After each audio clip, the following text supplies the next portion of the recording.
And of course, that's because it's an ongoing investigation and it's fairly new and it's really fucking tragic. So that's what I want to figure out. Who on the American side is implicated? How are these? So are they?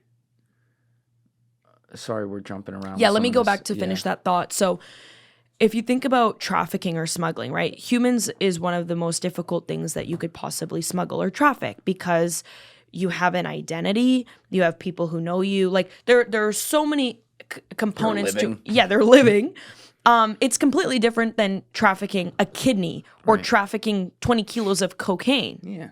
Easy. In a coffee box. Yeah. But a human is different. Now, think of an infant who's just born. The mother is not there. And it requires constant care. And in some cases, probably medical care. And you're crying all the time, too, you know? Well, I have a feeling that they're sedating the babies. Come on. How the fuck else? Yeah. Do you think... Is that even healthy to do to them at all? Buddy, you're asking about, like, if this is healthy. Think about the operation that we're talking. I understand that, but I would think half of them might over-sedate. They might not even make it. I think they're being super careful because this is the product. I'm glad they're being careful about that. Oh, my God. Sorry. Yeah, you guys know we're not laughing because it's funny. It's so fucked up. It's just fucked up. So I think, a lot of what they're doing to make their operation easier is probably not healthy or safe, but I think that they're doing what needs to be done in order for this baby to survive. At least survive until it gets into the hands of the buyer. Who, by the way, like, it doesn't seem like there is much attention on who are the buyers. And that's my first question, and that's what I want to know. And I'm sure that anyone watching, that's what we want to know. Because what differentiates this from any other cartel problem we talked about? Now, Americans are implicated. This is not just a Mexico problem. These are Americans who are fully implicated in cartel and funding cartel operations. This almost seems, maybe I'm definitely thinking this way too oversimplified. So let's bring it back to reality when I say this. But like, yeah, they're making fake documentation for these kids and stuff. But can't you run like some data tracking set just to see like who was born in a U.S. hospital, and then suddenly if you see a family of means that has a child that's unaccounted for from a U.S. hospital, is that enough without violating constitutional rights to conduct an investigation? So that's what we're all trying to figure out, because also there has to be some sort of legitimate adoption paperwork on the American side, right? Yeah. So how is that happening? But again, and this is why I'm sorry, like I'm giving bare bones on this, but had to break this because we know it's happening. The ins and outs of exactly how the operation is happening, again, I have bare bones with that. And of course, that's because it's an ongoing investigation and it's fairly new and it's really fucking tragic. So that's what I want to figure out. Who on the American side is implicated? How are these infants ending up there? Now, put the illegal adoption aspect to the side, right? If this is human trafficking, which I believe it is, then the paperwork doesn't have to go that far up the pipeline. Why not? Because these kids are not... Well, first of all, this has only been going on for so long, so we can't even talk about like if they're going to school or whatever like that, right? But if they're being put into the hands of criminals who are going to use them for sex trafficking or... Oh, well, yeah, in that case. Or like infant organ harvesting. Oh. I know. It sounds fake. Like No, it doesn't. That's the worst part. It doesn't sound fake at all. I wish it did. Infant organ harvesting. This is what kills me, because the story is about babies. You know, my friend Remy Adeleke,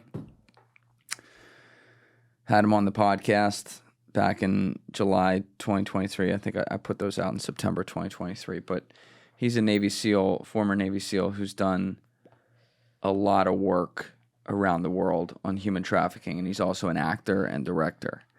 And he made a movie called Can we Google this? Remy Adeleke the human trafficking movie, the unexpected, and it shows a backward chain of how organ harvesting happens. Mm-hmm.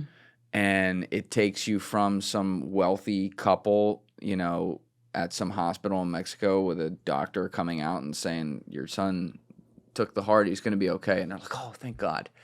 And it takes you all the way back to the beginning, to the person that came from. And I say this because, not that this makes it any better, but it was a full-blown adult who was taken, in this case, like it was a Yazidi from the war zone. He was telling the story as things really happened, like when they were part of a genocide back in the days when ISIS was coming up. Mm-hmm. But like, you're talking about that same thing, and I'm picturing all the scenes that he showed in graphic detail, which is important that he showed it in the movie. It's hard to watch, but people can watch on YouTube. You should.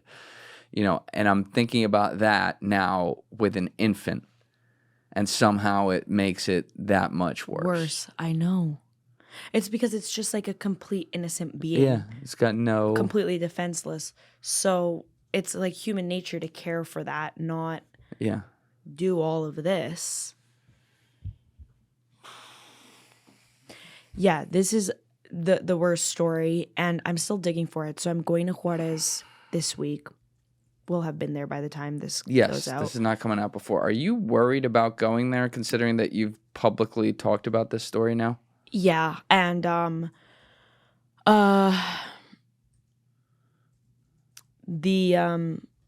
actually last night, the structure of security, the police force, and sort of local government in Juarez shifted.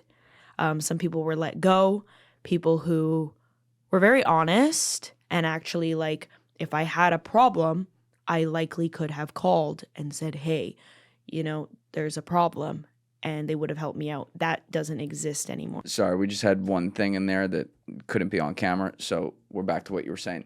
What I was going to be asking you was, why aren't... Obviously, those people were just let go yesterday, but before then, where were they on this investigation? Like, if they're people investigating it. Okay, so meaning... All right, this gives me some hope in humanity, even though they just got let go. There are, within the police force, government, whatever, within Juarez... Diplomatic security, yes. There are some people who really do care and are trying... Yes, maybe they're to not your dismantle source, this. but they're trying to stop this. Yes. Okay.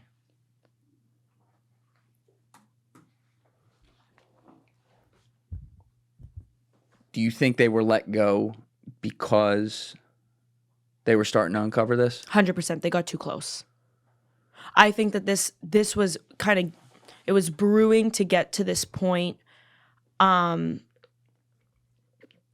about 2 years, and then it kind of came to a head. But I also want to clarify that no one that was like let go and all of this was anywhere near the source of information that I got this from. Just want to clarify that because I feel like people might think, oh, but I think that these individuals were doing their job properly and got too close to something. I don't actually know if it was like this very story, but it could be. But it's like separate. Yeah, no, I got you. I understand. And you also got to be careful, like. But these guys actually like weren't my sources, so I'm just trying to like make that clear because then I don't want to see retaliation where it doesn't belong either. Right. Thank you guys for checking out this clip. If you haven't already subscribed, please subscribe and hit the like button on this video. It is a huge, huge help. And if you'd like to check out this clip's full podcast episode, that link is in the description below or right here. And finally, you can follow me on Instagram and X by using the links in my description below.